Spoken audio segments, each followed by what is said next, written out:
bastante revoluções. Bastante revoluções. Esse estudo de segunda-feira, vamos pedir ajuda à comunhão, pedir também à Igreja Batista Reformada Emanuel que nos ajude, nos oriente em questão de livros, ver a opinião também dos irmãos. E peço desculpa aos irmãos, por não estar o estudo de segunda-feira acontecendo, né? Mas vai voltar sim, vai ter o estudo de segunda-feira. Na quarta-feira tem o estudo, Perfil da Pessoa Piedosa, Thomas Watson, muito bom. Agora abriu o estudo, né? Voltamos ao início do livro. É um livro excelente sobre a piedade cristã, que é o contrário do ser ímpio. Acontece às 8 horas, tanto homem e mulher está convidado a participar, jovem e os demais irmãos. E na quinta-feira a reunião de oração às 8 horas, que acontece aqui no prédio da igreja durante 1 hora.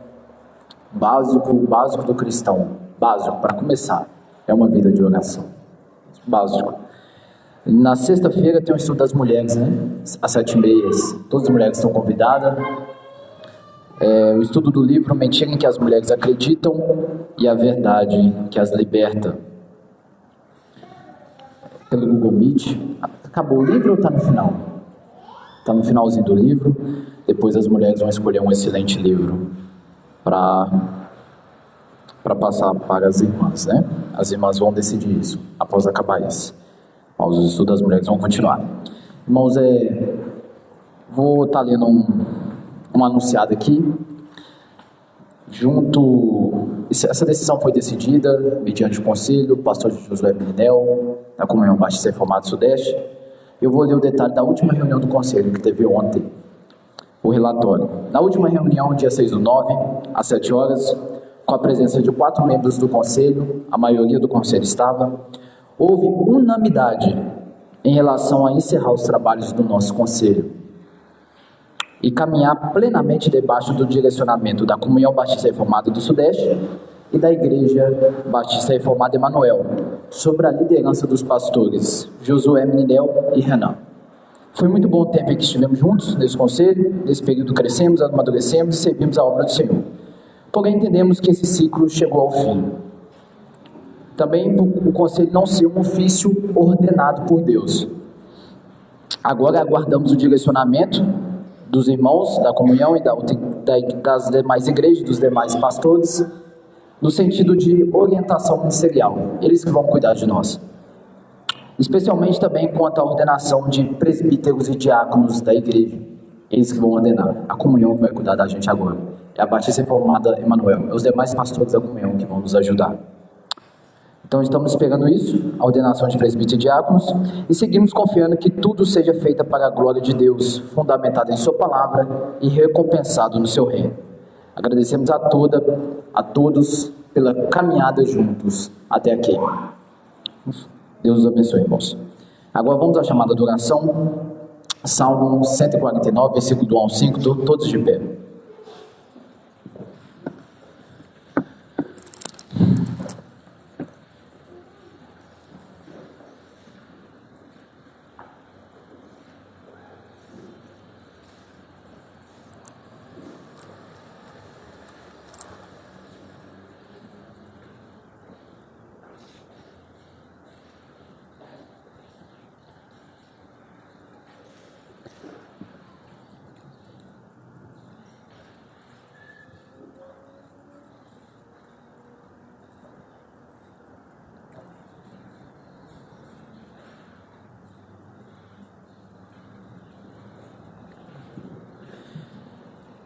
Salmo 149, versículo 1 ao 5. Vamos à leitura. Aleluia! Cantai ao Senhor um cântico novo, e o seu louvor na Assembleia dos Santos. Regozije-se Israel no seu Criador, exultem no seu Rei os filhos de Sião. Louvem o seu nome com flauta, cantem-lhe salmos com a dufe e a harpa, né? Porque o Senhor se agrada do seu povo e de salvação. Ele adorna os humildes. Exultem de glória os santos no seu leito, cantem de júbilo. Um resumo bem breve aqui, irmãos. No versículo 1, aleluia, cantai ao Senhor um cântico novo, né? não podemos pegar esse texto e interpretar de forma errada. Tem irmãos que falam assim, saiu um louvor gospel hoje, é novo, 2025, vou cantar ele a Deus. Não, aqui é no sentido de que se eu adorei a Deus hoje, se eu louvei a Deus hoje, amanhã eu vou fazer uma nova adoração a Deus. Eu vou louvar a Deus novamente. Um cântico novo, vou louvar a Deus, pois as maravilhas dele se renovam todas as manhãs. Aqui no versículo 2, regozije-se Israel do seu Criador, exultem do seu rei os filhos de Sião, né? Diz que Israel deve se alegrar do seu Criador, os eleitos, lembrando a origem e a dependência de Deus. Os filhos de Sião, os cristãos, devem exultar no seu rei, reconhecendo seu governo soberano sobre o povo da aliança. No versículo 3, louve o Senhor o seu nome com flauta, canta-lhe salmos com adufe e harpa. Aqui flautas, louvar o Senhor com salmos, com a boca. O Charles Spurgeon, parafraseando esse versículo, ele diz como podemos aplicar com isso, como podemos louvar a Deus, porque hoje não tem um meio de dança no culto, né? E não tinha também no Antigo Testamento, foi em outros momentos, como na questão do castelo. Então como é que podemos adorar a Deus dessa forma? Antes eles usavam muito as mãos, o braço, o corpo, a fala. Da mesma forma podemos aplicar isso hoje, que o nosso corpo seja para adorar a Deus, que a nossa fala seja para adorar a Deus, que cada parte do nosso corpo, não somente aqui no culto, mas também durante todos os dias da semana, seja para louvar a Deus. É isso que podemos aplicar hoje, esse versículo. E no versículo 4, porque o Senhor se agrada do seu povo e de salvação adorna os humildes. Aqui é o fundamento da alegria, né? Olha para você ver, o Senhor se agrada do seu povo. Ele não apenas tolera, ele se agrada, né? Se manifesta em expressão, fundamento da alegria. O Senhor se agrada do seu povo, e não é por mérito humano nenhum nosso, mas porque ele, em graça, ele coroa os humildes com salvação. Isto é, ele os reveste de sua justiça. Sempre é ele, do início ao fim. Ele que inicia a obra e ele que termina a obra. E no verso 5, que é: exultem de glória os santos e no seu leito cantem de júbilo. No seu leito, né? Mostrando que a honra dos santos é tão grande que sua alegria não se limita só no templo. Até mesmo no leito, na cama, no momento antes de dormir, no descanso íntimo nosso, o eleito ele vai cantar de júbilo a Deus, ele vai louvar a Deus, mostrando que o louvor dele é constante a Deus, em público e também em privado. Curvem suas cabeças, vamos orar.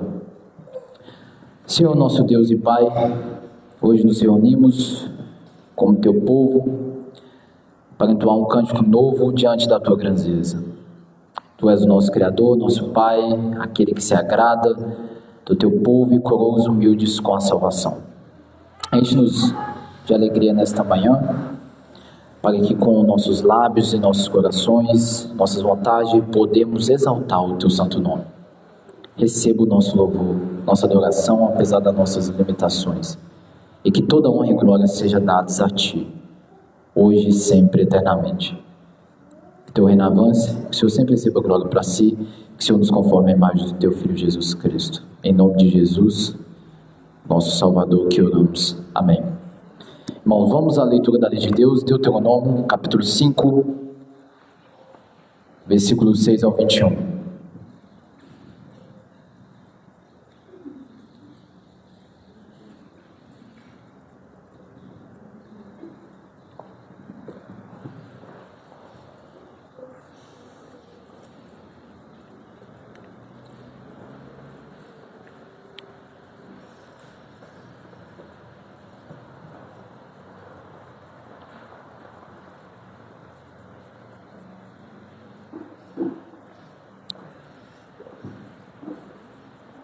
Após a leitura da Lei de Deus, nós temos um momento de confissão de pecados.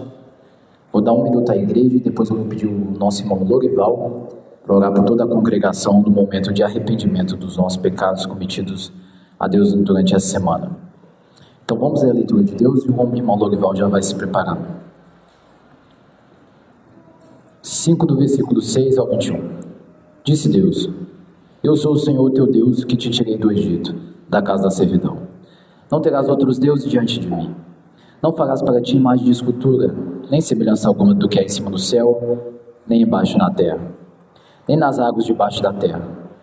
Não as adorarás, nem lhes darás culto, porque eu, o Senhor, teu Deus, sou Deus zeloso, que visita a iniquidade dos pais nos filhos até a terceira e quarta geração daqueles que me aborrecem. E faço misericórdia até 1000 gerações daqueles que me amam e guardam os meus mandamentos. Não tomarás o nome do Senhor teu Deus em vão, porque o Senhor não terá por inocente o que tomar o seu nome em vão. Guarda o dia de sábado para o santificar, como te ordenou o Senhor teu Deus. 6 dias trabalharás e farás toda a tua obra, mas o 7º dia é o sábado do Senhor teu Deus. Não farás nenhum trabalho, nem tu, nem o teu filho, nem a tua filha, nem o teu servo, nem a tua serva, nem o teu boi, nem o teu jumento, nem animal algum teu, nem o estrangeiro das tuas portas para dentro, para que o teu servo e a tua serva descansem, como tu. Porque te lembrarás que foste servo na terra do Egito, e que o Senhor teu Deus te tirou dali com a mão poderosa e braço estendido, pelo que o Senhor teu Deus te ordenou que guardasses o dia de sábado. Honra a teu pai e a tua mãe, como o Senhor teu Deus te ordenou, para que se prolongue os seus dias e para que te vá bem na terra que o Senhor teu Deus te dá. Não matarás, não adulterarás, não furtarás, não dirás falso testemunho contra o teu próximo, não cobiçarás a mulher do teu próximo, não desejarás a casa do teu próximo, nem o seu campo, nem o seu servo, nem a sua serva, nem o seu boi, nem o seu jumento, nem coisa alguma do teu próximo. Irmãos, que possamos nos arrepender agora, 1 minuto, para a igreja se arrepender em silêncio. Logo após, o Lorival vai orar por toda a congregação e oramos junto com ele também em silêncio. Santíssimo Deus, Pai, Criador dos céus e da terra, verdadeiro Deus, pecamos contra o Senhor Jesus, de forma que é justo no teu falar e justo no teu julgar. Somos falhos, pecadores, falhamos contra o Senhor. Tenha misericórdia de nós. Pecamos contra o Senhor, Deus. Nos ajude. Melhora a nossa caminhada cristã, Pai. Seja conosco, seja com a tua igreja. Nos ajude, Pai. Sentir nada podemos fazer. Sentir nada, Pai. Da terra. Sim, Senhor Jesus. Sim, Deus. Sim, Deus. Sim, Deus. Somos pecadores. Necessita da tua misericórdia, Senhor Jesus. Sim, Deus. Essa semana, Senhor Jesus.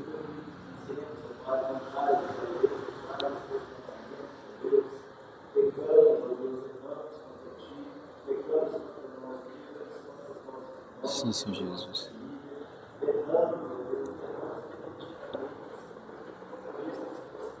Nós postamos, Senhor Jesus, postamos.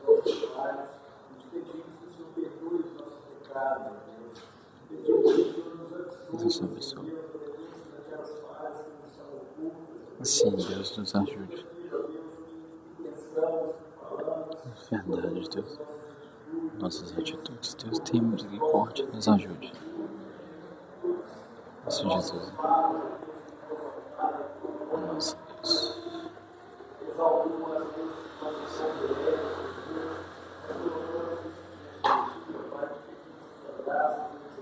Sim, Senhor Jesus.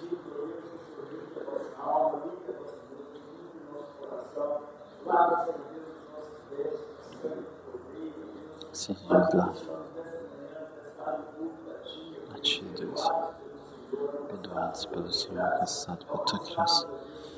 Graças a Deus, nos ajude. Seja conosco, tenha misericórdia de nós. Envie se nós um caminho mau e tire de nós esse caminho, Deus. Tire de nós esse caminho mau, Senhor Jesus. Nos ajude, Pai. Restaura nossa alma, Pai. Tira o coração de pedra, nos dê o coração de carne. Nos ajude a ter uma vida piedosa. Nos livra de simular uma falsa piedade, Deus. Nos livra de simular uma falsa piedade, Senhor Jesus. Nos livra de simular uma falsa piedade. Nos livra de ser falso cristão, Pai. Cheio de ego, de orgulho. Quebrando o nosso ego. Quebrando o nosso orgulho, Pai. Seja conosco. Fala conosco, Senhor Jesus. E sim, Deus. Nos favor, Pai. Nós confessamos a Ti. Em nome de Jesus Cristo te pedimos. Teu perdão. Amém. Amém. Amém. Irmãos, vamos à primeira palavra cantada. Vamos ao Salmo número 3, na versão B. Se trata da confiança em Deus na adversidade. Cantemos toda a igreja. Senhor, como aumentam contra mim os opositores meus. São muitos que proferem contra mim, nem Deus o salvará.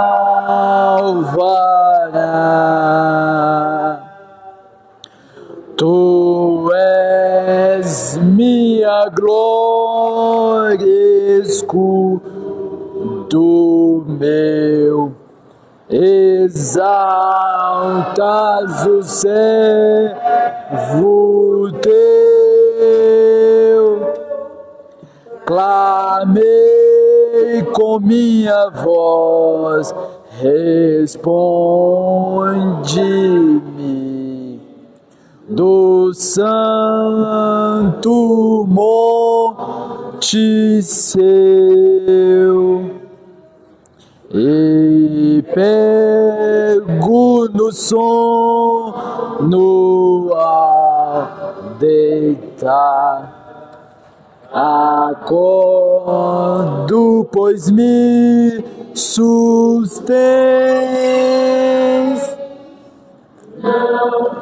em uma multidão ao meu redor, que contra mim está. Levanta-te, ó Deus, vem me salvar. Feriste inimigos meus, seus dentes e seus queixos quebrastes. Induz de uma vez ao Senhor Javé, o nosso Deus, pertence a salvação. A bênção divinal esteja, pois, no povo teu, Senhor. Amém. Irmãos, pode se assentar. Vamos à leitura pública do Antigo Testamento, registrada no livro de Gênesis, capítulo de número 49.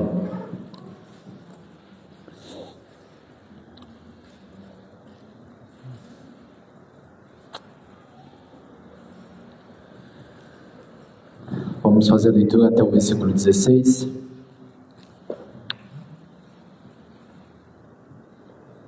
Damos prosseguimento no próximo domingo, se assim Deus permitir. Gênesis capítulo 49, vamos à leitura. Depois chamou Jacó a seus filhos e disse: Ajuntai-vos, e eu vos farei saber o que vos há de acontecer nos dias vindouros. Ajuntai-vos e ouvi, filhos de Jacó, ouve a Israel, vosso pai. Rúben, tu és meu primogênito, minha força e as primícias do meu vigor, o mais excelente em altivez e o mais excelente em poder. Impetuoso como a águia, não serás o mais excelente, porque subistes ao leito de teu pai e o profanastes, subiste à minha cama. Simeão e Levi são irmãos, as suas espadas são instrumentos de violência. No seu conselho não entra minha alma. Como seu agrupamento, minha glória não se ajunte, porque no seu furor mataram homens, e na sua vontade perversa já retaram touros. Maldito seja o seu furor, pois era forte, e a sua ira, pois era dura. Dividi-los-ei em Jacó e os espalharei em Israel. Judá, teus irmãos te louvarão, a tua mão estará sobre a cerviz de teus inimigos. Os filhos de teu pai se inclinarão a ti. Judá é leãozinho, da presa subiste, filho meu. Encurva-se e deita-se como o leão, e como a leoa. Quem o despertará? O cetro não se arredará de Judá, nem o bastão de entre seus pés, até que venha Siló, e a ele obedecerão os povos. Ele amarrará o seu jumentinho, a vide, e o filho da sua jumenta, a videira mais excelente. Lavará as suas vestes no vinho, e a sua capa em sangue de uvas. Os seus olhos serão cintilantes de vinho, e os dentes brancos de leite. Zebulon habitará na praia dos mares, e servirá de porto de navios, e o seu limite se estenderá até Sidom. Issacar é jumento de fortes ossos, de repouso entre os rebanhos de ovelhas. Viu que o repouso era bom, e que a terra era deliciosa, baixou os ombros à carga, e sujeitou-se ao trabalho servil. Dan julgará o seu povo como uma das tribos de Israel. Damos continuidade no próximo domingo. Nós temos um momento agora que é a oração pelas autoridades constituídas por Deus em nosso país. Vou estar fazendo oração e os irmãos também em silêncio vão estar fazendo oração. Curvem suas cabeças, vamos orar. Santíssimo Deus, Criador dos céus e da terra, único e verdadeiro Deus. Pai, oramos agora, Pai, pelas autoridades constituídas por Deus em nosso país. Oramos, Pai, primeiramente pelo presidente atual, Luiz Inácio Lula da Silva. Ó Deus, ajude esse homem a governar nossa nação. Vai a corrupção do nosso país. Converta esse homem, ó Deus. Deus, ajude esse homem em cada processo sobre a nossa nação. Ó Deus, oramos também por todo o Supremo Tribunal Federal, o STF, o Poder Legislativo, o Administrativo, o Judiciário, todos esses, Pai, ali da Câmara, Senhor Jesus, das autoridades políticas. Oramos para esses homens, para essas mulheres, para que o Senhor ajude esses homens, esses ministros, a tomar as decisões da nossa nação. Converta esses homens. Vai a corrupção do meio ali desse atual cenário. Ó Deus, oramos também pelos governadores, os senadores, os prefeitos, ó Pai, a Câmara de Vereadores, todos esses pais que exercem o cuidado de nossas cidades, de nossos bairros. Ajude esses homens, essas mulheres, Pai, a governar a nossa cidade, os nossos bairros, Deus. Seja com esses homens, com essas mulheres. Levante homens piedosos, Senhor Jesus, homens e mulheres bíblicas, que ajudem a tomar conta, Pai, das nossas cidades, dos nossos bairros. Senhor Jesus, seja com esses homens. Oriente esses homens. Ó Deus, oramos também pelos três poderes, no quesito de segurança, que é o Exército, a Marinha e a Aeronáutica, juntamente com os policiais penais, rodoviários federais, os policiais federais, a Polícia Militar, Senhor Jesus, a Guarda Civil Municipal, os vigilantes, todos esses, Pai, ó Deus, que cuida da segurança de nossa nação, de nossa cidade, de nossos bairros. Ó Deus, cuide desses homens, dessas mulheres, protege esses homens, dá força, vigor, proteja que eles possam chegar em seus lares, são e salvos, para suas esposas, para seus pais, para seus filhos. E que o bandido, Pai, venha ser jogado na cadeia, Pai, na prisão, que venha receber a sua culpa devida. E que esses homens, Pai, que protegem a nossa nação, voltem vitoriosos, protegidos por seus lares, Pai. E que o bandido seja recebida sobre ele a culpa pelos seus atos odiosos. Ó Deus, oramos também pela autoridade na quesito medicina, na área da medicina, na área de cuidados da saúde dessa nação, Pai. Começando ali pelos médicos, os clínicos gerais, os psicólogos, os farmacêuticos, os enfermeiros, os técnicos de enfermagem, todos esses, Pai, que fazem cuidado da parte da medicina de nossa nação. Ajude esses homens, Pai. Ajude esses técnicos. Ajude todos esses homens, essas mulheres, dê saúde, força e vigor para que eles possam cuidar dos nossos. Ajude as farmácias abertas, dispostas a nos ajudar, Pai, quando precisamos, um serviço de misericórdia. Esses serviços também todos da saúde são de misericórdia e louvamos a Deus por isso. Deus dá força a esses homens. Cuide dessas dessas pessoas, Pai. Cuide dessas mulheres, dá vigor a essas pessoas. Te louvamos a Deus por essas pessoas, ó Deus. Ó Deus, oramos também agora pela autoridade eclesiástica, Senhor Jesus. Os pastores sérios, os pastores piedosos que estão no anonimato, sem ninguém os ver, que ama a sua palavra, que ama a sua igreja, que tem um verdadeiro coração de pastor. Ó Deus, ajude esses homens, manda a sua provisão, cuide de seus casamentos, cuide de seus filhos, ajude esses homens, cuide desses pastores piedosos, Pai, esses homens de Deus que pregam a sua verdade, Pai, mediante o sol da Escritura. Ó Deus, oramos pela Comunhão Batista Reformada Sudeste, juntamente com a Igreja Batista Reformada Emanuel e as demais igrejas, todos esses pastores, Pai, que estão cuidando de nós. Ó Deus, ajude esses homens, cuide desses homens. Senhor Jesus, capacite esses homens cada vez mais. Te agradecemos e louvamos, Pai, pela vida agora do Seminário Santiago e do pastor Jackson, que está aqui nesse momento, vindo da Igreja Batista Reformada Emanuel, para nos ajudar, Senhor Jesus. Para nos auxiliar pela vida do Renan, pastor, que está nos ajudando, Pai, nesse momento. Também ao pastor Josué Meninel, que está direcionando esses homens, Pai, mediante a Tua palavra.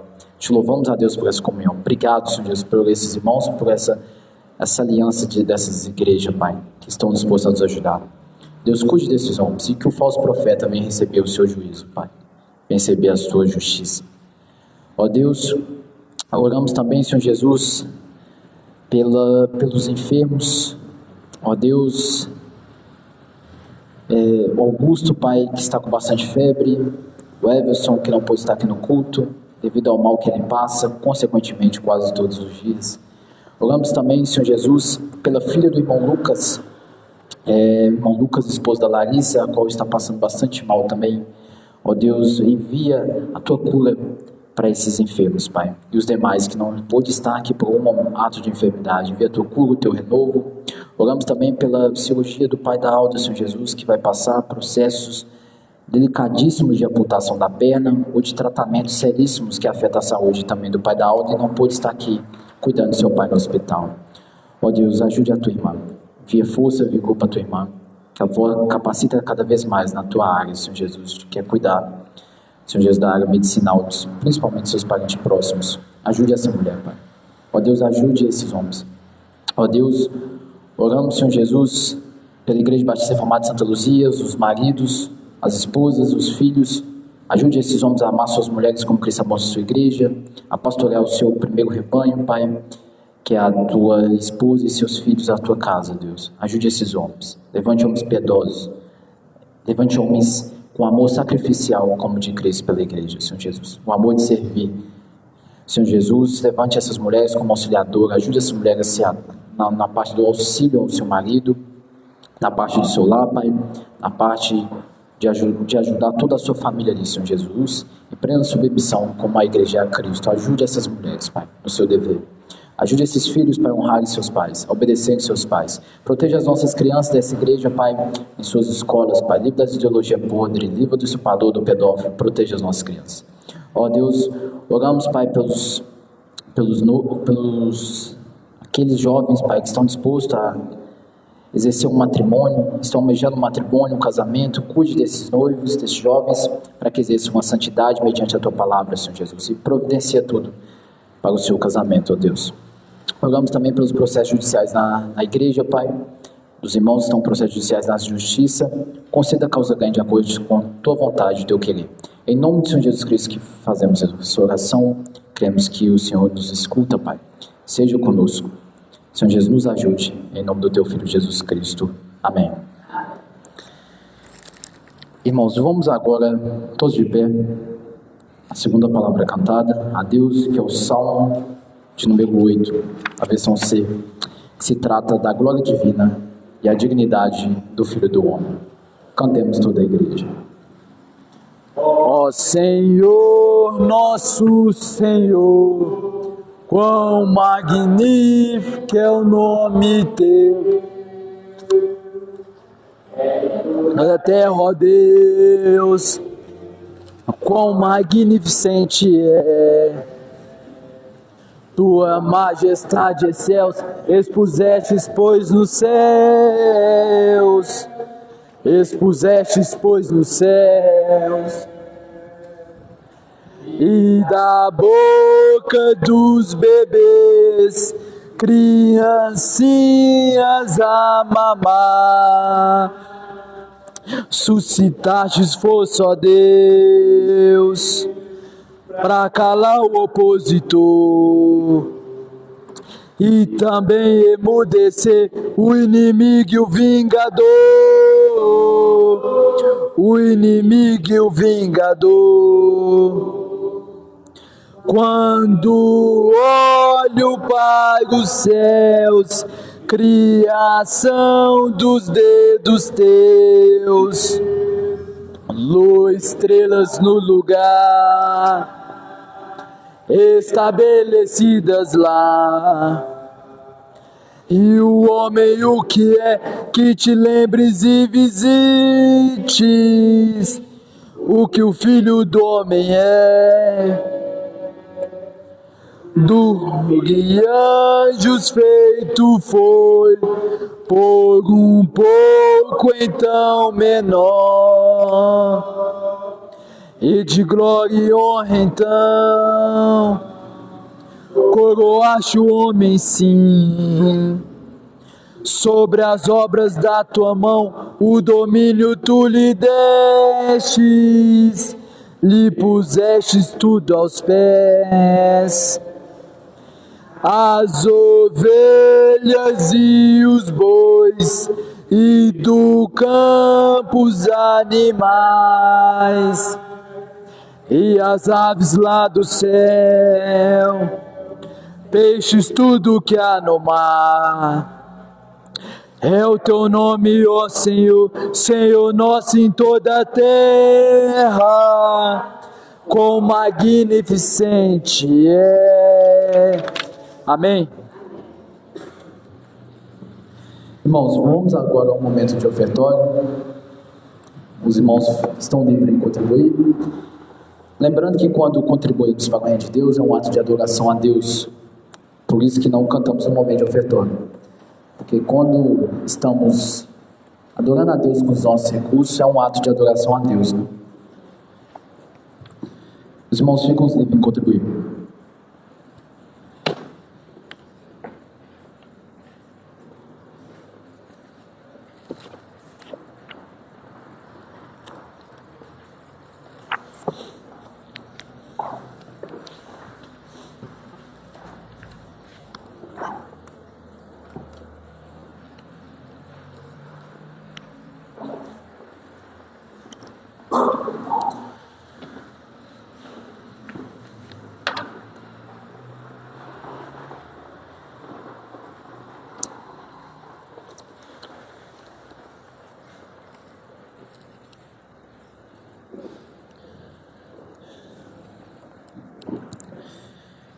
Irmãos, vamos agora à oração que o Senhor Jesus Cristo nos ensinou.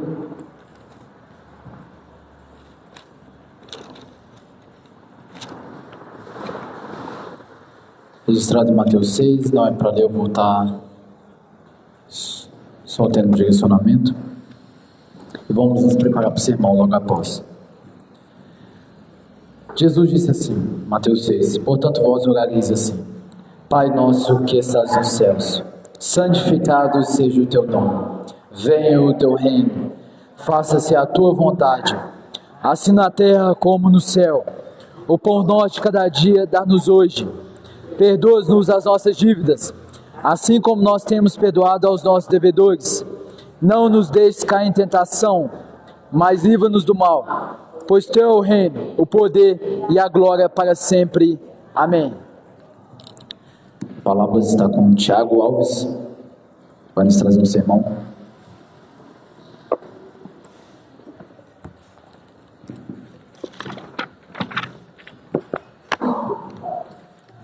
Vou estar fazendo uma breve oração. Senhor Deus, está aqui o teu servo. Usa o teu servo da forma como o Senhor quiser. Que ele possa trazer para nos instrução, mediante a tua palavra. Que venha produzir, Senhor, cair em nós em solo fértil. Só o Senhor pode fazer isso. Que venha criar raízes, Pai. Que não sejamos gordos de teologia e magros na prática. Nos livra disso. Ó Deus, nos ajude a aplicar todo o ensino, vindo do teu alto, da tua sagrada escritura. Seja conosco nesse momento, Pai. Usa o teu servo. Em nome do teu Filho Jesus Cristo. Que nós oramos. Amém. Fica à vontade. Aí, irmão, deixa eu só pôr o microfone a você. Perfeito. O que acontece depois da pregação, você faz a oração depois da pregação e depois vamos ao credo apostólico. Depois do credo apostólico você faz a pergunta do catecismo batista e a igreja responde. Ah, tá, perfeito. Eu mesmo já leio o credo com os irmãos, eles leem juntos. Depois, vamos aqui, ó, a profissão de fé é o credo. Beleza. Eu faço o seu catecismo, você faz a pergunta e a igreja responde. Ah, tá, Depois o último salmos e a oração. Ah, esse cântico aqui vocês puxam, tá? Eu não sei não. Tá, aí você já puxa. E aí depois eu faço a oração final. Combinado. Não esquece de puxar, não. Tá aqui, pode ficar com isso que eu tenho aqui. O nome do salmo e o título dele. Vamos ao salmo 90 e deu um título. Combinado. Tá, é aqui, ó. Pode levar esse eu tenho aqui. A paz do Senhor, irmãos. Alguns eu já estavam aqui mais cedo, outros chegaram agora, então a paz do Senhor. Vamos começar. Eu gostaria de fazer uma oração para pedir Deus graça antes da gente começar o sermão, tá? Vamos orar? Senhor, o teu nome é santo e sabemos que toda honra e glória pertence a ti. Sabemos que o evangelho é teu, que a palavra é tua e isso se aplica a nós por meio da sua graça, seu amor misericordioso. Senhor, que nós venhamos, ó Pai, estar sensíveis à tua voz, que o Senhor nos ajude a manter a nossa mente conectada aqui, não nos deixe dispersar pensando em outras coisas, afazeres ao longo da semana, mas que nós venhamos lutar contra nós mesmos, contra a nossa mente e prestar atenção em aplicar, Deus, essa palavra no nosso coração. Que o Senhor fale através de mim, porque a palavra pertence ao Senhor. Que o Senhor nos exorte, que o Senhor nos encoraje, que o nosso coração, Senhor, venha estar sempre vivo, feliz e contente. E que a nossa alegria pare sempre sobre Cristo, o nosso Senhor. É o que eu te peço, em nome de Jesus. Amém. Os irmãos podem assentar.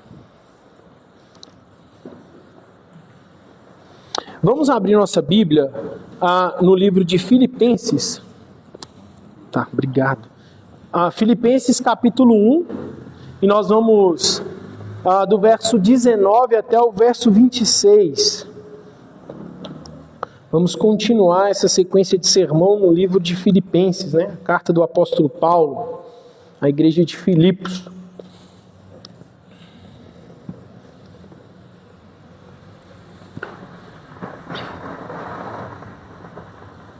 Antes de fazer a leitura, eu gostaria de fazer um breve resumo, uma breve introdução, e aí logo em sequência a gente já faz a leitura, tá? O apóstolo Paulo, quando ele escreve essa carta à igreja de Filipos, né, ele está preso em Roma. E nós podemos ver essa prisão de Paulo em Roma descrita lá em Atos dos Apóstolos. Ela está descrita entre o capítulo 21 e o capítulo 28. Né? Paulo ele é acusado pelos judeus. Os judeus acusam Paulo falsamente, falando assim, esse homem está trazendo gentios para dentro do templo. Isso causa um grande alvoroço. Esses judeus querem matar Paulo. E aí Roma já está dominando ali, né? E aí os soldados romanos que garantiam a paz ali, eles pegam Paulo e prendem Paulo para que os judeus não o matassem, né? E então ele responde a alguns julgamentos frente a alguns líderes romanos. E Paulo, ele tem a cidadania romana. E como ele tem a cidadania romana, o que ele faz? Ele apela a César. Ele pede que César, o imperador, julgue o seu caso, né? E essa era uma prerrogativa de quem de fato era cidadão romano naquela época, né? Então Paulo, ele é levado a Roma e ele fica preso em Roma até que esse julgamento diante de César aconteça. E ele fica numa prisão domiciliar. Essa prisão domiciliar permite que Paulo receba até visitas. Tudo isso por prerrogativa de ser um romano, tá? E aí ele recebe visitas, ele consegue se comunicar com as igrejas, ele consegue escrever cartas, e é aí que ele escreve a carta para a igreja de Filipos, entre outras, né? E aqui ele está comunicando com os filipenses. Porque a igreja de Filipos, ela está triste. Está uma igreja chateada, uma igreja preocupada, porque eles estão com medo da condenação de Paulo. Eles estão nutrindo medo de Paulo ser condenado por César e ser morto, né? E então a igreja orava para que ele fosse solto. E Paulo responde à igreja, a essa preocupação da igreja, com a carta de Filipos. Tá? E aí a gente vê nesses inícios desses versos o encorajamento que Paulo dá aos filipenses. Permaneçam firmes na fé. Continuem vivendo em alegria, em unidade, em humildade em Cristo, mesmo diante do sofrimento, mesmo diante da dificuldade, né? E o que é interessante é que logo nos primeiros versos da carta aqui, o próprio apóstolo Paulo demonstra estar feliz. Ele demonstra alegria mesmo estando preso. E ele baseia a sua alegria em perspectivas distintas. Ele olha para a sua situação e ele vê em perspectivas distintas. Ele olha para o seu passado, está descrito no verso 12.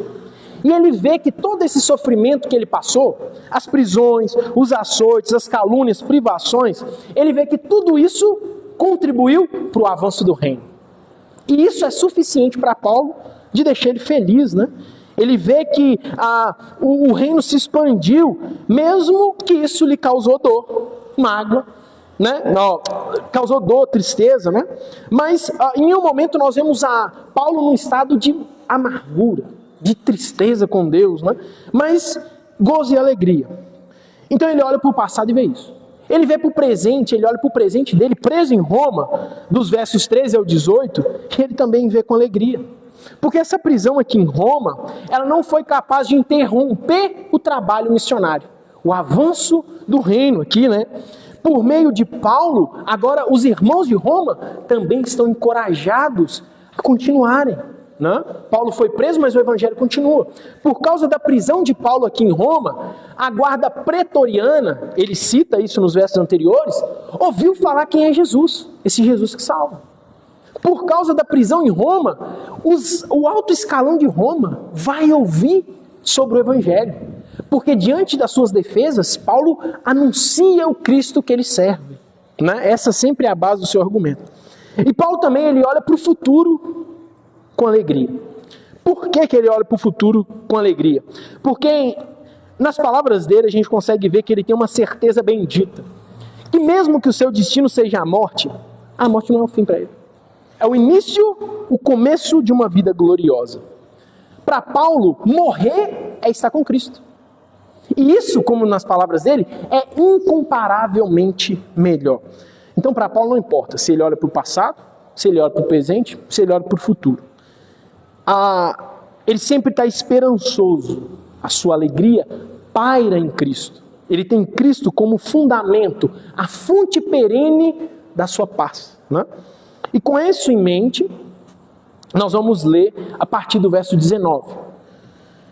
Porque eu estou certo de que isto mesmo, pela vossa súplica e pela provisão do Espírito de Jesus Cristo, me redundará em libertação, segundo a minha ardente expectativa e esperança de que em nada serei envergonhado. Antes, com toda a ousadia, como sempre, também agora, Cristo será engrandecido no meu corpo, quer pela vida, quer pela morte. Porquanto para mim o viver é Cristo e o morrer é lucro. Entretanto, se o viver na carne traz fruto para o meu trabalho, já não sei o que hei de escolher. Ora, de um lado, de um e outro lado, estou constrangido, tendo o desejo de partir e estar com Cristo, o que é incomparavelmente melhor. Mas por vossa causa é mais necessário permanecer na carne. E convencido disso, estou certo de que ficarei e permanecerei com todos vós para o vosso progresso e gozo na fé, a fim de que, ausente quanto a mim, o motivo de vos gloriardes em Cristo Jesus, pela minha presença de novo convosco. Amém. Então Paulo nesses versos, ele está compartilhando a sua expectativa sobre o seu próprio futuro, né? Paulo aqui ele está falando sobre o seu próprio julgamento com os irmãos de Filipos. Olha o verso 19. Porque eu estou certo de que isto mesmo, pela vossa súplica e pela provisão do Espírito de Jesus Cristo, me redundará em libertação. Então Paulo nutre a expectativa de ser solto, de que ele vai ser absolvido aqui diante de César. É tanto que se os irmãos virarem a página aí no capítulo 2, olha aí, capítulo 2, verso 24. Ele vai falar assim, ó: eu estou persuadido, eu estou convencido no Senhor, de que também eu mesmo brevemente irei. Irei o quê? Ter convosco, vou estar com vocês. Né? Se nós olharmos também para a carta que Paulo escreve a Filemon, o escravo fujão, né? Ele escreve essa carta nessa prisão também, nessa prisão domiciliar aqui, né? Ele diz assim para Filemon, que é um amigo pessoal, lá no verso 22 do capítulo 1, e ao mesmo tempo, prepara-me também pousada, Filemon, pois espero que por vossas orações vos sereis restituído. Então, está claro para nós que Paulo nutre a expectativa e a esperança de ser solto, né? E a confiança dessa absolvição de Paulo, talvez seja pelas circunstâncias das suas defesas anteriores. Lembra que eu disse? Ele foi preso, mas ele passou na mão de alguns governadores e reis até apelar para César. E ele se defendeu diante de Félix, a gente vê isso lá em Atos. Ele se defendeu diante do rei Agripa, Herodes Agripa, né? Diante de Festo. E em todas essas defesas que são escritas no livro de Atos, esses homens não encontram culpa em Paulo. Olha o que Festo diz lá em Atos 25, no verso 25. Não precisa dos irmãos abrir por causa do nosso tempo, tá? Pode anotar e aí os irmãos vêm em casa. O rei Agripa, ele fala assim, o rei manda para Agripa: Rei Agripa, e todos os que estão aqui, vejam este homem. É contra ele que todos os judeus, tanto aqui como de Jerusalém, estão fazendo acusações diante de mim. Eles insistem em dizer que este homem, Paulo, deve morrer. Mas eu acho que ele não fez nada para ser condenado à morte. Como ele mesmo pediu para ser julgado do imperador, resolvi atendê-lo. Então, os líderes romanos aqui, eles já perceberam que Paulo está sendo acusado injustamente. Não, o problema desse homem é os judeus, é esse povo aí. Eles estão preocupados com a lei deles, a lei judaica aí, Moisés, esse é o problema deles. E Roma também ainda não tem uma acusação formal contra os cristãos. Ainda está pacificado Roma com os cristãos, né? O Império Romano não está perseguindo cristão ainda. Isso acontece num período posterior. Então há evidências para Paulo, diante dessas defesas, de que ele vai ser liberto. Né? Os reis e os governadores já indicaram, de certa forma, isso para ele. E os reis não absolveram Paulo, porque quando ele pede para ser julgado para César, todo escalão inferior não tem mais nada o que fazer. Então o governador não pode decidir mais, como ele diz, já que ele apelou a César, eu não estou vendo culpa não, mas leve ele para César, porque é César que vai resolver. Mas olha um detalhe importante do que Paulo diz sobre a sua certeza. No verso 19, pela vossa súplica e pela provisão do Espírito de Jesus Cristo, me redundará em libertação. Paulo está contando com César? Não. Paulo está contando com a oração da igreja em seu favor. Paulo está contando com a intercessão dos santos em seu favor, em favor da sua libertação.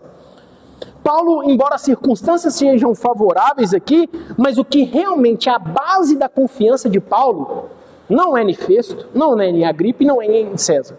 É na oração dos irmãos e no poder do Espírito de Cristo que habita nele e que o ajudará nessa defesa, né? Como ele diz, pela provisão do Espírito de Jesus Cristo.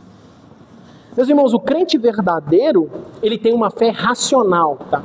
É uma fé racional. É uma fé racional, não é movida pelas circunstâncias. Porque as circunstâncias, ora podem ser favoráveis, ora podem ser desfavoráveis, né? Mas o apóstolo aqui está confiando na promessa de Deus. Se lá em Marcos capítulo 13, o próprio Jesus falou assim, não se preocupem, falou com os discípulos, se vocês forem presos, o Espírito vai os ajudar, vai os instruir nas suas defesas. E se Jesus disse isso, para Paulo é verdade, vai acontecer. Então ele confia no Espírito que habita nele. Jesus também disse que ele ouve e responde à oração do seu povo. Então Paulo pede, orem por mim. Porque Deus nos ouve, Deus ouve vocês e ele responde a oração.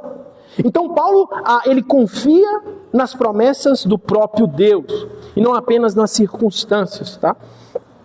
Paulo, ele está convicto de que os decretos de Deus, os desígnios de Deus, são feitos por meios. E a oração é um meio pelo qual Deus executa seu decreto. Deus é independente, não precisa de nós. Mas Ele escolheu executar seus decretos por meio da oração. Por isso, nós devemos nutrir comunhão com Deus em oração. Pessoalmente e em comunidade, em corpo, né? Então a oração da igreja é eficaz e Paulo sabe disso. Quando nós continuamos a caminhar pelo texto, agora no verso 20, nós vemos que Paulo deseja algo que vai além do que a sua libertação. Olha no verso 20. Segundo a minha ardente expectativa e esperança de que em nada serei envergonhado.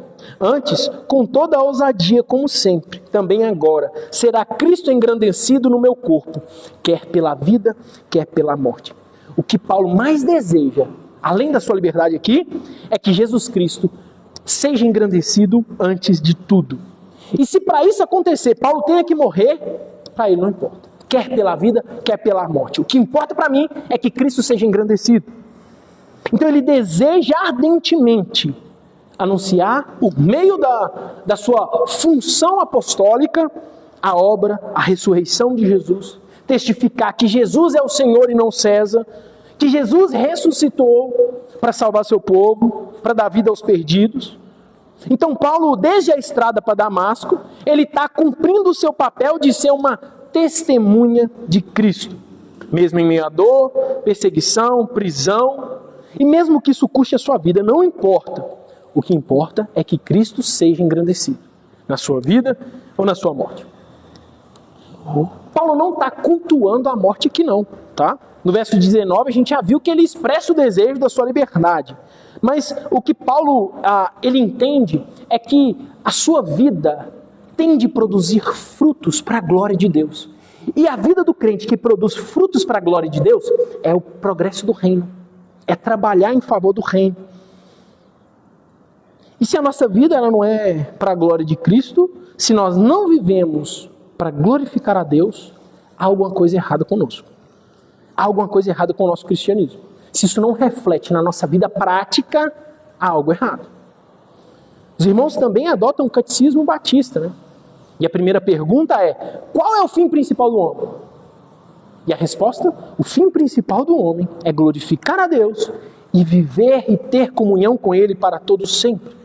Por isso, é impossível ser um crente verdadeiro e não ser uma testemunha viva de Cristo. Portanto, é impossível ser um crente verdadeiro e colocar sempre o seu bem-estar, a sua felicidade, em detrimento ao avanço do reino. Sabe por quê? Porque o gozo, a alegria perene, a satisfação plena só pode ser encontrada nos pés de Jesus Cristo. Não há alegria se não for em Cristo. E Paulo ele entende isso. E o seu coração queima, arde de desejo que esse Cristo seja exaltado. E ele continua no verso 21. Porquanto o para mim viver é Cristo e o morrer é lucro. Essa declaração de Paulo, e aí é uma coisa da minha cabeça, tá? Para mim isso soa como uma resposta. É como se alguém tivesse chegado para Paulo e falado assim: olha Paulo, por que o seu desejo é que Cristo seja engrandecido na sua vida ou na sua morte? E aí é como se ele respondesse: porque para mim, se eu vivo para Cristo. E se eu morro, estarei com Cristo. Né? Então, isso aqui nós não podemos olhar para esse texto. Isso é um problema que às vezes alguns irmãos olham para esse texto dessa forma, como algo melancólico do apóstolo, algo meio depressivo, um flerte com a morte. Não, não, não. Paulo está dizendo é que Jesus é a única razão da minha vida. Jesus é o único motivo da minha existência. Sem Jesus não me faz sentido viver. E quando nós olhamos para a vida, meus irmãos, tudo é pó, tudo se vai. Se não for o próprio Deus, nada é capaz de preencher a alegria do nosso coração, o vazio que existe dentro do homem. O homem tem um vazio interior e só Cristo pode preencher esse vazio. É por isso que perguntas regem a sociedade. De onde eu vim? Para onde eu vou? De onde vem tudo isso? Não é isso a base da filosofia grega? Essas perguntas permeiam o homem. Essas perguntas confrontam o homem desde sempre. A busca por esse tipo de resposta. Porque se nós olhamos para a vida, nós vemos que a vida ela se torna inútil. Inútil. Se o nosso objetivo for nascer, crescer, estudar, casar, ter filhos, envelhecer e morrer. É inútil isso. Se o fundamento for só para viver dessa forma, se for só para isso, não faz sentido. Não faz sentido viver. Não vale a pena estar vivo para fazer isso. O homem sem Deus, o homem natural, ele passa a sua vida buscando a verdadeira alegria. A criança acha que ela vai ser alegre quando ela for um adolescente. O adolescente acha que a verdadeira alegria mora quando ele tiver completar os 18 anos. Não, agora estou maior de idade, vou ter minha casa, vou encher de sonho. E aí ele chega aos 18, conquista alguma coisinha e percebe, nossa, a alegria não morava aqui. Não, mas agora a alegria está no meu casamento, eu preciso arrumar uma esposa boa. E é lá que mora a alegria. Não, a alegria está no filho, não, a alegria está no concurso que eu vou passar. Não, a alegria vai morar na hora que eu tiver aquele carro, aquela casa. Não, E na velhice ele descobre que a alegria nunca morou em nenhum desses lugares. Ele descobre que a sua vida foi simplesmente correr atrás do vento. E ele descobre isso bem no fim da sua vida. Porque às vezes eu converso sobre esse assunto com a minha esposa e nada melhor do que a doença e a velhice para nos mostrar que não existe nada nesse mundo que pode nos consolar. Sabe por quê? Porque eu tenho certeza que alguém no leito de morte, não existe nada nessa terra que possa acalmar sua alma frente a esse inimigo. No leito de morte não importa para ninguém quantos diplomas você teve. No leito de morte não importa quais e quantos carros você teve.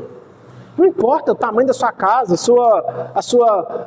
o quão grande você foi na empresa que você trabalhou. Pouco importa. Você vai ser esquecido. Todos nós aqui vamos ser esquecidos. Daqui 100 anos, acabou, nenhum de nós aqui está mais, já era. Daqui 150 anos, se você tiver muita sorte, se você for de um gênio, talvez alguém lembre de você. Senão você vai ser esquecido. É isso. A vida é assim. Como concluiu Salomão. E será que alguém aqui se compara a Salomão? Que experimentou de tudo. Um nível de sabedoria incomparável. O maior rei, o rei que mais juntou riquezas de Israel. O rei que mais teve conquistas. O período que o reino de Israel foi maior foi na transição entre Davi e Salomão. E ele chega no final da vida e fala, tudo isso foi correr atrás do vento. Não teve proveito nenhum para minha alma. Mas veja que eu não estou dizendo que ter filhos, ter um bom emprego, construir uma família, que isso é algo ruim. Não. Pelo contrário. Eu estou aqui morrendo de saudade da minha esposa e da minha filha. A Heloísa tem 5 meses. Estou doido para ver ela. Saí, ela estava dormindo. Então estou doido para chegar em casa e ver ela. Isso é uma graça de Deus.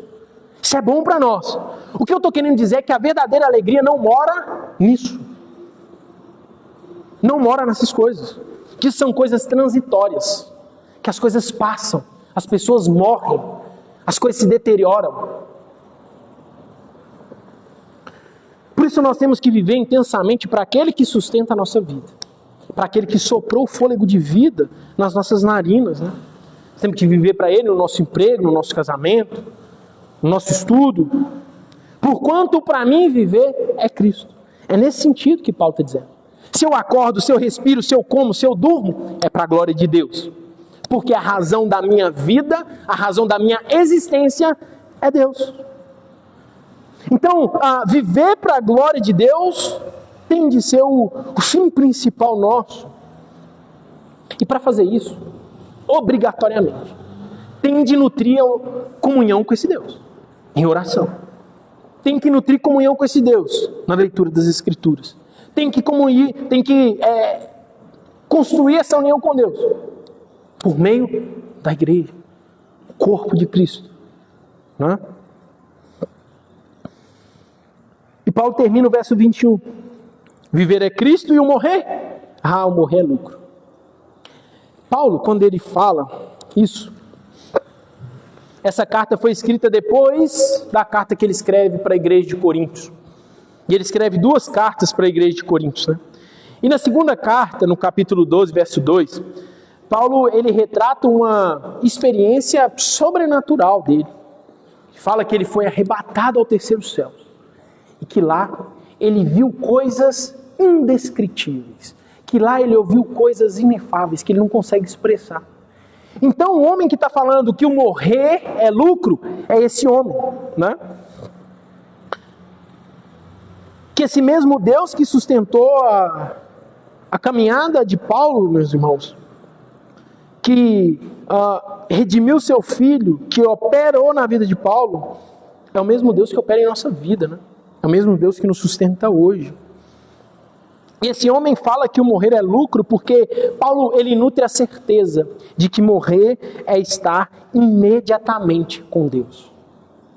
Morrer é estar livre desse corpo de miséria, desse corpo da morte. Morrer é passar de um estado de santificação, nós falamos há pouco no estudo, para um estado de glorificação, um estado perfeito, né? É nunca mais poder pecar contra Deus.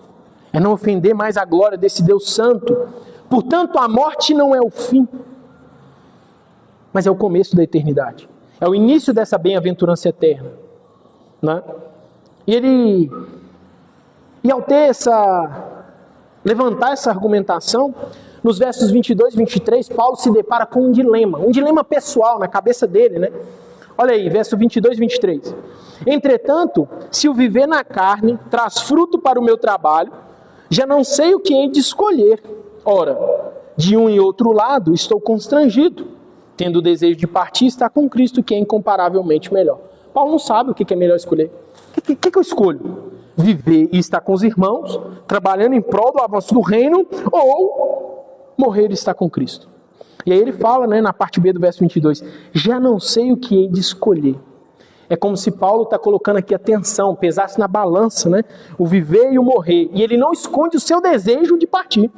Olha lá, ele fala até que ele está meio constrangido, né? No verso 23, ó. De um ou outro lado, estou constrangido, tendo o desejo de partir e estar com Cristo. Esse homem viu os céus. Então não é loucura nenhuma ver que ele deseja, né? Que esse é o desejo do apóstolo, né? Que sofreu tanto pelo Evangelho, que foi preso, que foi açoitado, e que nutre uma comunhão indescritível com Deus, né? Mas aí ele está diante desse dilema entre o viver e o partir e estar com Cristo, mas ele chega a uma conclusão, verso 24. Mas por vossa causa é mais necessário permanecer na carne. É como se Paulo estivesse dizendo assim, por causa de vocês, irmãos de Filipos, eu desejo continuar vivo. É por amor a vocês que eu preciso continuar na carne, de manter meu trabalho aqui nessa terra. Não importa então quantas vezes eu vou ter de apanhar, não importa quantas vezes eu vou ser preso, o que eu vou ter que sofrer, não importa. Me importa que eu seja útil para vocês, que eu seja útil para os irmãos, que eu continue exercendo a minha autoridade apostólica no ensino com vocês.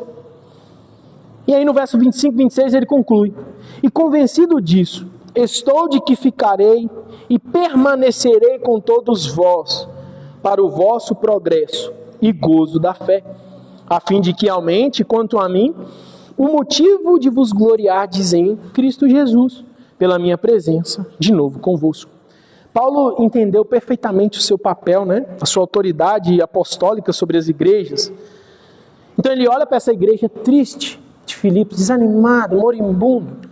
Nossa, Paulo vai ser preso. Nossa, e se Paulo for morto, o que eu vou fazer? E Paulo diz, né?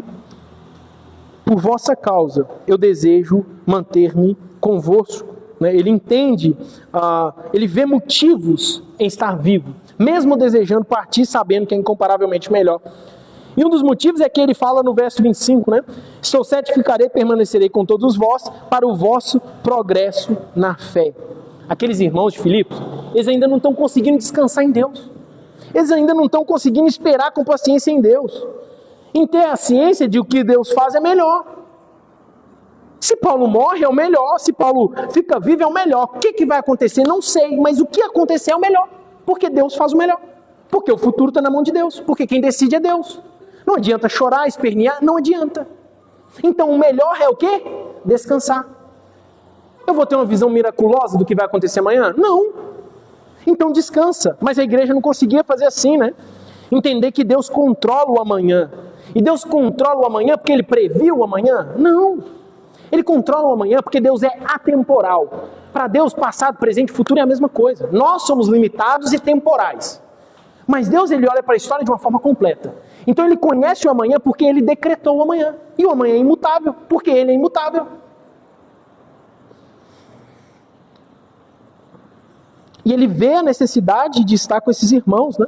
Para o progresso e gozo na fé desses irmãos. Paulo, ele quer ensinar para esses irmãos que o cristão, ele deve amar a sua vida. Nós temos que amar a nossa vida. Estar vivo é maravilhoso. É ótimo poder acordar, respirar, desfrutar de coisas boas. Ter uma família, poder comer coisas gostosas, conhecer lugares. Estar vivo é bom, mas eu não tenho que temer a morte. Porque morrer é estar com Cristo. O cristão, Paulo está querendo ensinar que o cristão é cidadão de dois mundos. Né? Um peregrino que está nessa terra de passagem, mas que ele não pertence aqui. Que ele vai voltar para o seu lar. O fim da sua jornada vai chegar. Quando? Não sei. Mas o fim da sua jornada vai chegar. Como chegou de Paulo, como chegará a minha, como chegará de vocês. Que o cristão, ao mesmo tempo que ele luta para implantar e expandir o reino de Cristo nessa terra, ele sabe e tem certeza que a sua pátria é o céu. John Bunyan, ele descreve de forma brilhante um livro chamado O Peregrino. O que é a caminhada de um cristão? Passa por dificuldades, por luta, mas os olhos estão fixos na cidade celestial, né? É assim que cristão vive no livro, né? O personagem principal. Ele vive a sua vida para a glória de Deus, mas sabendo que ele é um vaso na mão do oleiro. E os seus olhos? Os seus olhos estão sempre fixos na eternidade, no amanhã, nas promessas eternas de Deus. É isso que Paulo está dizendo para a igreja de Filipos nesse verso. Ele está querendo acalmar a igreja, ensiná-los a descansar no hoje, porque o amanhã pertence ao Senhor. Eu gostaria de fazer algumas aplicações para nós. A primeira delas é que esse texto é um conforto, um consolo para os nossos corações, em todos os sentidos. Porque nós olhamos para esse mundo e nós vemos um Deus que interage com a sua criação. Um Deus que se relaciona de forma pessoal com o seu povo. Esse Deus que é transcendente, que a gente não consegue imaginar o seu tamanho, a sua infinitude, a sua santidade. Esse Deus que é santíssimo, esse Deus que é atemporal, esse Deus que é perfeito, que é muito diferente de nós. Esse Deus que parece que está tão longe, ao mesmo tempo, Ele é imanente, Ele se relaciona conosco. Nós fechamos os nossos olhos, oramos e Ele nos ouve. Né? Isso é um consolo para nós. Paulo entendeu que ele usa meios para cumprir os seus decretos.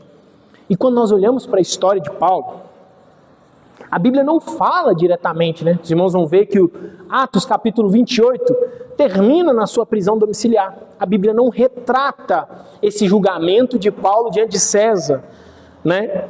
Mas quando nós olhamos para a carta de Filipenses, quando nós olhamos para a carta de Filemon, quando nós olhamos para a segunda carta que ele escreve a Timóteo, nós chegamos à conclusão de que no final, nesse julgamento específico aqui, Paulo é liberto. Paulo é absolvido. Deus livra ele da morte aqui. E Deus faz isso por meio da oração dos irmãos. Deus usou os irmãos a orarem, impeliu o Espírito de Deus que habita em nós, nos impele a orarem, e Deus responde a oração. Né? Que talvez tem crente que pensa no conflito, né? Se Deus é imutável, para que eu oro então, né? Se a minha oração mudar a Deus, ele é mutável. Mas não. O Espírito de Deus que habita em nós nos impele a orar pelas causas certas. Nos impele a orar nos instrui a orar segundo as Escrituras. Então, a nossa oração, a oração do crente fiel, abraça e encontra os desígnios e decretos desse Deus, né? Elas não se confrontam. Então, Paulo, ele é liberto. Diante de César, nesse primeiro julgamento, ele morre num julgamento posterior, tá? Existem dois momentos, essa defesa diante de César, e depois, passa-se alguns anos, troca o imperador, sai César e entra um homem chamado Nero. E Nero, então, ele queima casas em Roma e põe a culpa desse grande incêndio, relatado em muitos livros históricos, ele põe a culpa nos cristãos. E aí sim, Roma começa a perseguir de forma sangrenta os cristãos. E Paulo, como o maior expoente da pregação do evangelho em meio aos gentios, ele é morto, né? Alguns historiadores dizem decapitado, né? Esse é um entendimento majoritário. Mas fato é que nesse momento, nesse contexto, na sua primeira prisão em Roma, ele é absolvido. Então isso nos mostra como Deus controla as coisas, como Deus ouve a oração do seu povo, como os decretos de Deus são imutáveis, né? E ele usa meio para decretar os seus desígnios. Outro ponto que nós podemos ver nesse texto é a certeza que Paulo nutre que o seu futuro pertence a Deus e o melhor seria feito. Paulo tem a certeza que mesmo que o seu fim seja a morte, assim que seus olhos se fechassem nessa terra, eles se abririam imediatamente diante de Deus. Olha o que ele diz, verso 23. Tendo o desejo de partir e estar com Cristo. Paulo está mostrando que não há um estado intermediário entre morrer e estar com Deus. Não existe um hiato, um espaço entre morrer e estar com Deus. Não. Morrer e estar imediatamente com Deus. É fechar seus olhos e estar diante do Criador. De forma imediata. Porque essa morte, ela já foi vencida pelo próprio Cristo. A ressurreição de Jesus Cristo é a certeza e o selo da nossa ressurreição. Se Cristo ressuscitou, os crentes ressuscitarão. Por isso a ressurreição é um ponto fundamental do cristianismo, né? Então morrer está imediatamente com Deus, e Paulo sabia disso.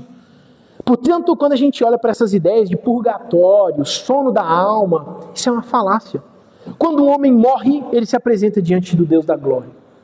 Um homem fechou seus olhos, ele se apresenta diante de Deus. O crente, ele não deve temer essa morte. O crente, ele deve cumprir as ordens de Cristo, viver em santidade e estar pronto a todo momento encontrar com seu Criador, voltar para sua casa. Esse é o dilema que a gente vive. Nós vivemos e amamos essa vida, mas nós estamos prontos a deixá-la a qualquer momento. Todo crente também pode se regozijar e nutrir a certeza da salvação. Sabe por quê? Porque quem garante a minha e a sua salvação não somos nós. Você não garante a sua salvação vindo aqui. Você não garante a sua salvação quantas vezes você ora. Você não garante a sua salvação tomando a Santa Ceia. Você não garante a sua salvação sendo batizado. Você não garante a sua salvação trazendo seu dízimo. Não. O penhor da sua salvação é o próprio Cristo. É o sangue puro, imaculado desse Cristo. Ele é o mediador e não nós. Ele é o penhor da aliança e não nós. Ele é o garantidor dessa nova aliança feita no seu corpo e no seu sangue e não no meu. Portanto, nós podemos ter a certeza da salvação, porque quem garante é Ele. Olha o que Paulo diz na carta de Romanos, capítulo 8, verso 38. Porque eu estou bem certo de que nem a morte, nem a vida, nem anjos, nem principados, nem as coisas do presente, nem o porvir, nem os poderes, nem a altura, nem a profundidade, nem qualquer outra criatura poderá separar-nos do amor de Deus que está em Cristo Jesus, nosso Senhor. Nada te separa do amor desse Deus. Se esse Deus te salvou, se você tem o Santo Espírito, que é o selo da sua promessa, se você nutre fé que esse Cristo morreu por você, que esse sangue que foi derramado foi para limpar a mancha do pecado da sua alma, que naquela cruz você estava representado lá, se você nutre essa fé, o céu te pertence. E essa é uma realidade. Sabe por quê? Porque se essa não for realidade, a Bíblia é uma mentira. Se nós não cremos nisso, a Bíblia é uma mentira. Então nós devemos crer no amor substitutivo de Jesus, que morre por nós. Nós devemos crer nessa justificação. O que é a obra da salvação? Esse Cristo cumpre toda a lei. Toda a lei. O seu caminho é justo. Então ele pega isso e sobe no madeiro. E o cálice da ira que era para nós, ele bebe. E há uma transposição, sabe o quê? Os nossos pecados passam a ser considerados nesse Cristo. Então agora nós estamos livres da culpa. E a justiça desse Cristo passa a ser considerada em nós. Então nós somos justificados. Essa é a doutrina da justificação. Deus olha para nós e vê o reflexo dele mesmo, do próprio Cristo. Deus não olha para mim e vê o Tiago. Porque se Deus olhar e ver o Tiago, estou perdido. Ele olha e vê Cristo em mim. E esse Cristo, ele morre e fica morto? Não. Ele morre e ressuscita. Ele recebe um corpo glorificado. E da mesma forma que ele ressuscitou, o mesmo poder que foi empregado na ressurreição do Cristo, será empregado na minha e na sua. O mesmo corpo glorificado que esse Cristo está agora nos céus, é o mesmo corpo que nós vamos receber. Porque ele disse que aconteceria. E se ele disse, é verdade. O mesmo Deus que salvou Paulo, salvará. Mas tem uma implicação nisso. Se nós somos salvos, se o Espírito que habitava em Paulo, o Espírito de Deus, o Espírito Santo, habita também em nós, se nós somos filhos amados, filhos adotivos, né, como Paulo diz, nós temos uma grande responsabilidade. Sabe o que é? Quando nós olhamos para Atos, para as palavras de Jesus, quando ele vira para os discípulos e fala assim, eu vou subir ao céu, está no capítulo 1, e vocês vão ficar em Jerusalém, até que do céu seja dado um sinal para vocês. E aí então no capítulo 2 essa profecia se cumpre, Jesus ascende aos céus e no capítulo 2, na festa de Pentecostes, é derramado o Espírito, né? Como língua de fogo, né? E acontece uma obra maravilhosa ali. E há aqui um comissionamento diferente do Espírito Santo. Não quer dizer, em parênteses e atenção, não quer dizer que o Espírito Santo passou a agir em Pentecostes. Não. Não quer dizer que o Espírito Santo passou a existir em Pentecostes. Não. O Espírito Santo é o próprio Deus. É a terceira pessoa da Santíssima Trindade. Então ele é eterno, onisciente, onipresente, onipotente. Ele é o próprio Deus. Então ele sempre existiu. O Espírito Santo sempre salvou pessoas. Todas as pessoas que são salvas na antiga aliança são salvas pelo poder do Espírito, da mesma forma que agora. Tá? Mas há um comissionamento, uma obra distinta do Espírito em Atos 2, que é tornar agora os crentes uma testemunha viva de Cristo. Testemunhar que Jesus é o Cristo. Testemunhar que Jesus é o varão eleito de Deus, que Ele é o próprio Deus, que Ele se encarnou, que Ele viveu entre nós, que Ele ressuscitou, que Ele é o Senhor e que Ele voltará para nos buscar. A igreja agora recebe essa incumbência, essa competência de exercer esse papel de ser testemunha. O Espírito Santo a todo momento, o holofote dele é apontar para o Filho, para a obra do Filho. E nós somos essa testemunha exatamente como Paulo. Se Paulo tinha o comissionamento de ser uma testemunha viva de Cristo, nós também temos. Então eu tenho autoridade. Não, você não tem autoridade apostólica. Não é isso. Mas o Espírito tem de te impelir a trabalhar em prol do progresso do reino. Anunciar esse Cristo. Anunciar que Ele ressuscitou. Anunciar que Ele é Senhor. Anunciar que Ele é o perfeito sacerdote, o perfeito rei. Que Ele vai voltar.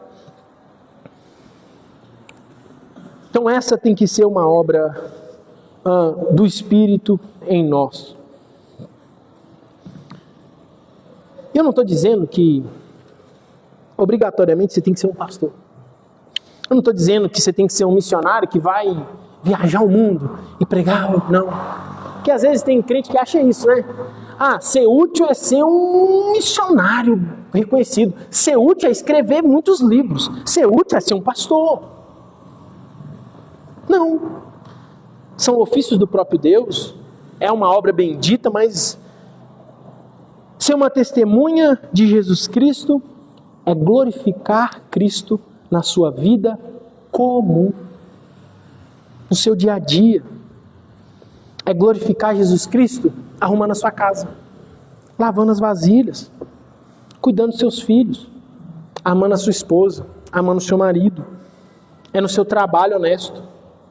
É na sua vida em comunhão com a igreja local. É na sua raiz na igreja local. É na sua comunhão em oração com esse Deus. O seu modo de viver deve refletir o caráter de Cristo.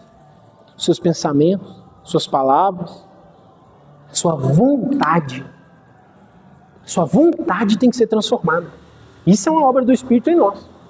A vontade. Se quer saber se é salvo, olha para a sua vontade. Sua vontade te diz quem você é. E quando eu digo vontade, é o que te motiva. Não precisa responder não, mas o que te trouxe aqui? O que te motivou a vir aqui? Isso diz quem você é. O que te motiva a trabalhar? O que te motiva no seu casamento? O que te motiva a estudar? O que te motiva a estar vivo? Responda isso para você e você vai entender onde está seu coração. O que é a sua vontade. Porque a obra da salvação é isso, a nossa mudança de vontade. O ímpio vive para si mesmo. O ímpio ama ele mesmo, ama as coisas, está preso aqui. Mas o cristão não. O cristão ama o progresso do reino. O cristão ama a sua vida, mas ele ama Cristo mais. Então a sua vontade diz quem você é, né? Porque não há distinção alguma entre uma dona de casa que na segunda-feira, amanhã, vai estar meio-dia lavando a louça da sua casa, e um missionário que está pregando por multidões. Não há diferença. Desde que tudo se faça para a glória de Deus. Não é mais honroso ser um pastor do que ser um membro que senta, que canta e que adora. Tem um pastor que ele se chama Leonardo Ravenhill. Ele já morreu. E ele diz algo muito interessante. Ele fala que alguns irmãos da igreja estavam muito... Eles leram um livro dos mártires e eles estavam muito focados. Nossa, preciso fazer missão e tal. E morrer em nome de Cristo. Aí ele falou assim, tá, isso é nobre? Claro. Você está disposto a morrer para propagar o evangelho? Excelente, é o que Paulo está fazendo. Mas não precisa ser morrer no corpo para ser um mártir. Você pode ser um mártir vivo, morrendo para tudo que te afasta de Deus. Morrendo para suas vontades, morrendo para sua natureza pecaminosa, morrendo para o seu coração que é mau, morrendo para o flerte com o pecado. Porque nós somos salvos, mas nós não estamos no estado de glorificação. Então a tentação vem, os erros vêm, os pecados acontecem. Estamos aqui ainda. Então Paulo aqui ele dá uma aula de como o crente verdadeiro ele deve viver. Né? Como que o crente verdadeiro ele deve se comportar diante das lutas nessa vida. Diante da perda de pessoas queridas. Diante do emprego que você sonhava e você não teve. Diante da doença que você tem e você orou e você não foi curado. Diante da enfermidade que te assola, diante da sua condição financeira que você deseja melhorar, mas é a condição que Deus te deu e vai ser assim. Se alegrar nas pesares dessa vida, né? Porque o mesmo sol que nasce para o justo, não é verdade? Mas ele ensina que o crente não tem que temer o amanhã, porque o amanhã não é incerto, o amanhã é certo. E o amanhã foi preparado por Deus. Ele é incerto porque nós não sabemos, mas ele já está garantido por esse Deus. E não vai mudar. O amanhã vai ser o amanhã, porque esse Deus decretou assim. Então nos resta amar esse Deus e ter o pensamento, se Deus fez, é bom. Se Deus fez, era o melhor. Porque não existia outra possibilidade. E talvez isso nos conforte. Nossa, a moto passou no cruzamento e o carro bateu, mas é porque ele parou para arrumar o pneu. Não existia outra possibilidade. Se aconteceu, não existia outra possibilidade. A vida não é dois caminhos. A vida é o decreto eterno de Deus. Portanto, meus irmãos, se nós vivemos, devemos viver para esse Cristo. Se nós morremos, estaremos com esse Cristo. Como diz Paulo, o que é incomparavelmente melhor. E o que nos resta como igreja? Viver uma vida santa. Viver uma vida irrepreensível. Cultivar os meios de graça, a oração, a leitura das Escrituras. E trabalhar incansavelmente para o avanço do reino. Na sua casa, onde quer que você for. Porque você é uma testemunha. Se o Espírito de Deus habita em você, você é uma testemunha. E você tem o dever. O dever de pregar o Evangelho é do pastor? Não. Também, mas não só. É seu também. Porque nós somos uma testemunha viva desse Cristo, né? E somente Ele, meus irmãos, pode consolar nossas almas em momentos tristes e difíceis. Porque isso vai acontecer. Seja hoje ou amanhã. É o que Paulo faz. O meu sofrimento serve para o reino, tá ótimo. Que eu sofra, que eu morra na carne. É para mim viver? Vou viver e para a glória de Deus. É para mim morrer? Glória a Deus. Quem me sustenta, me receberá imediatamente após a morte. Essa é a minha certeza. Vamos orar e agradecer a Deus pela sua palavra? Senhor, nós te louvamos. Nós te louvamos porque o Senhor é um Deus eterno, sapientíssimo, imutável. O Senhor soprou o fôlego de vida em nossas narinas e o Senhor nos sustenta. A única razão de estarmos vivos hoje é porque o Senhor quis. E o dia que o Senhor não quiser, nós não estaremos mais vivos. O Senhor controla todas as coisas. Nos ajude a entender que o objetivo final nosso é viver para a sua glória, como um vaso na mão do oleiro, e não realizar os nossos sonhos. Que quando nós temos momentos felizes nessa vida, que nós desfrutamos de um bom casamento, de boas viagens, de uma condição financeira boa, de uma boa saúde, é tão somente a graça comum do Senhor. E o Senhor é Deus nos dando isso ou não nos dando. Mas nos ajude a ter um coração que ame o Senhor ardentemente, como Paulo descreve. Que trabalhe em prol do reino. Ajude-nos a entender que o extraordinário mora no comum, no dia a dia, na vida comum. Nos ajude, Senhor, a estar contentes e alegres na vida comum, no nosso trabalho, nos estudos, na criação dos filhos, na obediência aos nossos pais, na nossa vida em comunidade, em congregação. Nos ajude a honrar o Teu nome e ser testemunhas vivas desse Cristo que venceu. Deus nos deu uma porção dobrada desse Santo Espírito, que Ele queima e arda em nossos corações. Sonda o nosso coração, Senhor, e externe todo o pecado. Nos traz à memória, Senhor, os pecados ocultos, para que nós venhamos confessá-los ao Senhor e mudar a nossa forma de vida. Deus, nós precisamos de Ti até para o arrependimento.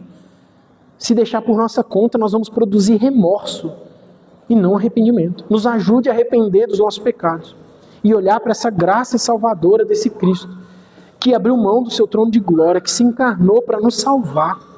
Isso é um ato perfeito, isso é um ato santo, isso é um ato misericordioso. Por isso é o Evangelho da graça. O Senhor não precisa de nós. O Senhor é completo em si mesmo, o Senhor é satisfeito em si mesmo, mas o Senhor quis ser condescendente e quis se revelar a nós. Nós te louvamos por isso, Senhor, e nós te agradecemos por tamanha graça. Enche o nosso coração com gozo e alegria e nos ajude a praticar isso nos nossos dias. Nos lembra dessas verdades nos momentos tenebrosos, nos momentos escuros. Nos lembre dessa verdade que liberta e que essa verdade é capaz de nos trazer a verdadeira alegria e confortar nossa alma em meio à dor. É o que eu te peço, Senhor, em nome de Jesus. Amém. Irmãos, agora nós vamos ler o Credo Apostólico. Os irmãos podem ficar de pé, por favor?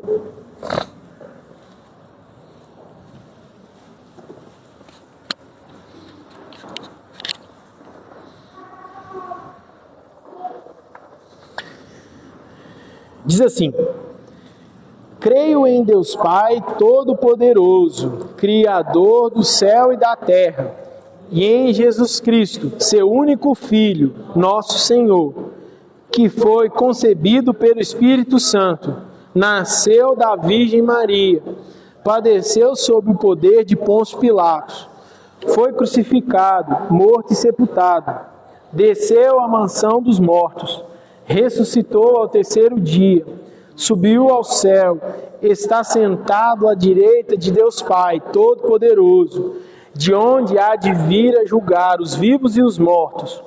Creio no Espírito Santo, na Santa Igreja Universal, na comunhão dos santos, na remissão dos pecados, na ressurreição da carne, na vida eterna. Amém.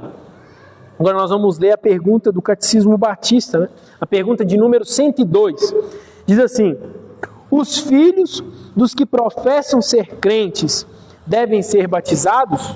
A resposta: os bebês, mesmo que sejam filhos de crentes professos, não devem ser batizados, pois não existe nenhum mandamento, nem exemplo nas Sagradas Escrituras, ou correta inferência a partir dessas para o seu batismo.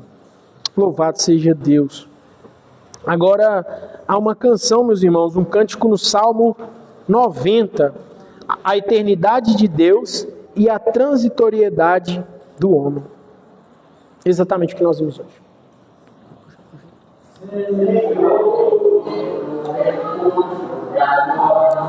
Durante todas as gerações,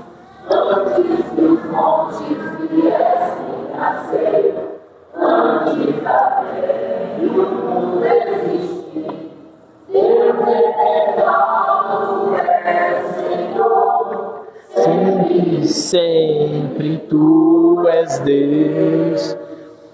Fazes o homem voltar a ser pó, e depois dizes, volvei daí. Como um dia 1000 anos se vão, e como ontem serão. Assim como a vigília que se for, todo esse tempo atualmente são tuas asas como dormir, são como relva que se dobra a flor, enche a manhã de feitiço, mas quando a tarde chega ao fim, murcha e seca se tornou. Consumidos estamos, ó Deus, e conturbados por teu furor. Em tua presença está nosso mal, nosso pecado oculto também. Na tua vida os dias vão, qual breve pensamento são. Sepultados ao nosso viver, se avivou 80 serão, oi, não passam de cancelador, depressa vão e voamos nós. Quem é capaz de conhecer a tua ira, o teu furor? Ensina os nossos dias cantar, para que sábio seja o viver. Volta e tenha nosso coração, dá-nos para saber amanhã. E sempre alegres teu louvor, entoaremos com fervor. Por muitos dias alegramos, pois tua aflição nos veio atingir. Por muitos anos concede um favor, pois suportamos o teu furor. Que nós vejamos teu agir e os nossos filhos teu fulgor.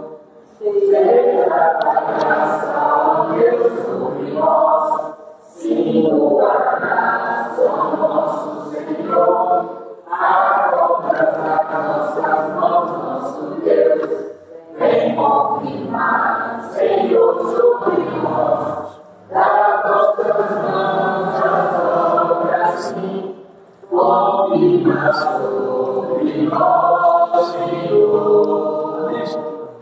Oração. Irmãos, nós já vamos caminhando para o final, vamos fazer oração para encerrar. Foi muito bom estar com os irmãos, tá? Muito bom conhecê-los. E se Deus permitir, estaremos aqui mais vezes, tá? Eu virei mais vezes. E com a graça de Deus, na próxima vez eu vou trazer minha esposa e minha filha, tá? Para os irmãos conhecerem, para elas também conhecerem vocês. Tenho certeza que vocês estão sempre em nossas orações. A igreja tem orado muito por vocês. E conte conosco no que precisar. Amém? Senhor, nós te agradecemos por este culto solene, pela graça do Senhor que nos trouxe até aqui. Receba, Deus, o nosso louvor e a nossa adoração. Te agradecemos porque saímos daqui renovados e revigorados pela Tua palavra, cantando, ó Deus, as Escrituras.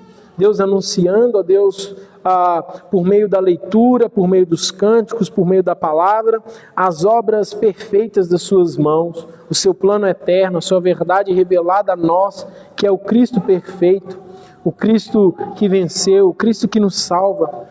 E Deus, e que a nossa vida seja moldada por meio do seu Santo Espírito, cada dia mais, para que nós possamos, ó Deus, refletir o caráter de Jesus e parecermos com o nosso Senhor e nosso Mestre. Que o Senhor nos abençoe, ó Deus, na nossa volta para casa. Deus, que seja tudo em paz, que seja um dia, Deus, que nós venhamos lembrar das suas obras, das suas maravilhas, um dia que nós damos o dízimo do nosso tempo ao Senhor, o dia do Senhor, o dia da descida do Santo Espírito, o dia da ressurreição de Jesus Cristo, que foi no domingo. Nós venhamos lembrar dessas verdades durante todo o nosso dia, Senhor. Nós te agradecemos, bendizemos e louvamos o teu santo nome. Te adoramos, Senhor. Em nome de Jesus. Amém. Louvado seja